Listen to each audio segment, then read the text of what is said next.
নমস্কার, আমি চিন্ময় স্যার। তো তোমাদের সামনে আরেকটা অঙ্ক নিয়ে চলে এসেছি। তো শুরু থেকে শেষ পর্যন্ত তোমরা অঙ্কটা দেখো। আরআরবি, এনটিপিসি এক্সাম এবং এসএসসি এবং পিএসসিতে বারবার এই অঙ্কটি ঘুরিয়ে ফিরে এসেছে। চলো স্টার্ট করা যাক। প্রথমে আমরা কি করব, অঙ্কটা একবার পড়ে নেব। ঠিক আছে, মন দিয়ে পড়ো, তোমরা এমনিই বুঝতে পারবে। আমি শর্টকাট টিক্স তোমাদেরকে শিখিয়ে দেবো। ঠিক আছে, বলছি কি অঙ্কটাতে 9 জন ব্যক্তি মধ্যে 8 জন তাদের খাবারের জন্য প্রত্যেকে 30 টাকা করে খরচ করে। নবম ব্যক্তি বাকি 9 জনের গড় খরচের চেয়ে 20 টাকা বেশি খরচ করে। তাহলে 9 জন মিলে মোট কত টাকা খরচ করে?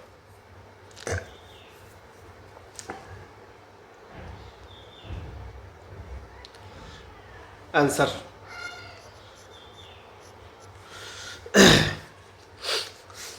এবার বলছে 9 জন ব্যক্তির মধ্যে, প্রথমে দেখো তোমাদের বলা আছে 9 জন ব্যক্তির মধ্যে 8 জন খাবারের জন্য প্রত্যেকে 30 টাকা করে দেয়। 8 জন 30 করে দেয়, 30 টাকা করে দেয়, 30 টাকা করে দেয়। আর টোটাল ব্যক্তি আছে হচ্ছে 9 জন। এইবার 9 নম্বর যে ব্যক্তি সে কত টাকা দিচ্ছে, যেটা এভারেজ 9 নম্বর ব্যক্তি,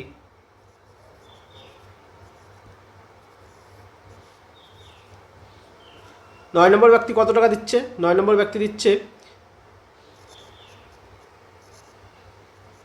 এভারেজ প্লাস 20।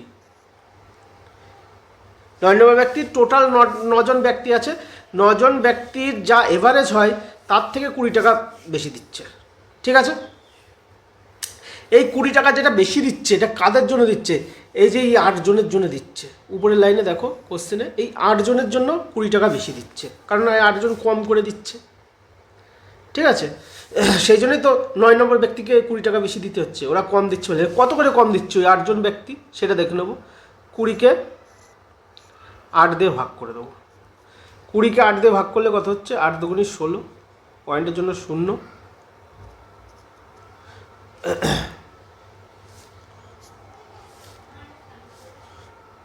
8 দুগুণে 16, 4, পয়েন্টের জন্য 5 8 40, 2.5 করে মানে ওরা কম দিচ্ছে। কারা কম দিচ্ছে? ওই 8 জন ব্যক্তি। সেটাই তো ভাগ হয়ে গেছে ওই 9 নম্বর ব্যক্তির কাছে। ঠিক আছে, তাহলে এবারে কী হচ্ছে?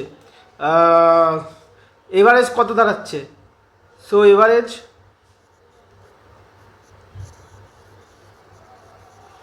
এভারেজ যাচ্ছে কত? 30 করে দিচ্ছিল, এত করে কম দিচ্ছে, তাহলে এর সঙ্গে যোগ করে দেবো। তার মানে 32.5 এই টাকা করে সবার দেওয়ার কথা। এটাই হচ্ছে এভারেজ। ঠিক আছে, কিন্তু সবাই না দিয়ে 8 জন 30 করে দিয়েছে। বাকি টাকাটা ওই 9 নম্বর ব্যক্তিরা দিয়েছে। ঠিক আছে, বাকি টাকাটা কত? 20 টাকা করে বেশি দিচ্ছে। 20কে 8 দিয়ে ভাগ করে দিলাম, 8 জনের মধ্যে ডিভাইড করে এবার এভারেজ চলে এসছে। এবার বলেছে কোশ্চেনের লাস্ট লাইনে দেখো, কী বলছে? 9 জন মিলে মোট কত টাকা খরচ করেছে। তাহলে 9 জন মোট খরচ করে এই 32.5কে 9 দিয়ে গুণ করলে কত হচ্ছে? 5 নং 45-এর 5 হাতে আমার 4, 9 8 হচ্ছে 22-এর 2, 22-এর 2 হাতে আমার 2, 3 নং 27, 28, 29, 1 ঘর পর দশমিক আছে, 1 ঘর পর দশমিক বসিয়ে দিলাম। এটাই অ্যান্সার। অপশান কোন অপশান আছে? অপশান সি দেখো, অপশান সিতে আছে 92.50। এই 5-এর পরে 0 দিলে 0-এর কোনো দাম নেই, 0 দিতেও পারো নাও দিতে পারো। ঠিক আছে, অঙ্কটা তোমাদের শর্টকাট আরও অনেক প্রসেসে করা যায়, তোমরা এক্স ধরেও করতে পারো। ঠিক আছে, আমি এটা সবচেয়ে শর্টকাট হচ্ছে বলে আমি এটাই তোমাদেরকে শেখালাম। অন্যান্য পদ্ধতিতেও করা যায়। ঠিক আছে, থ্যাংক ইউ। তোমাদের ক্লাসটা যদি ভালো লেগে থাকে তাহলে অবশ্যই লাইক এবং শেয়ার করে দিও। ঠিক আছে, ধন্যবাদ।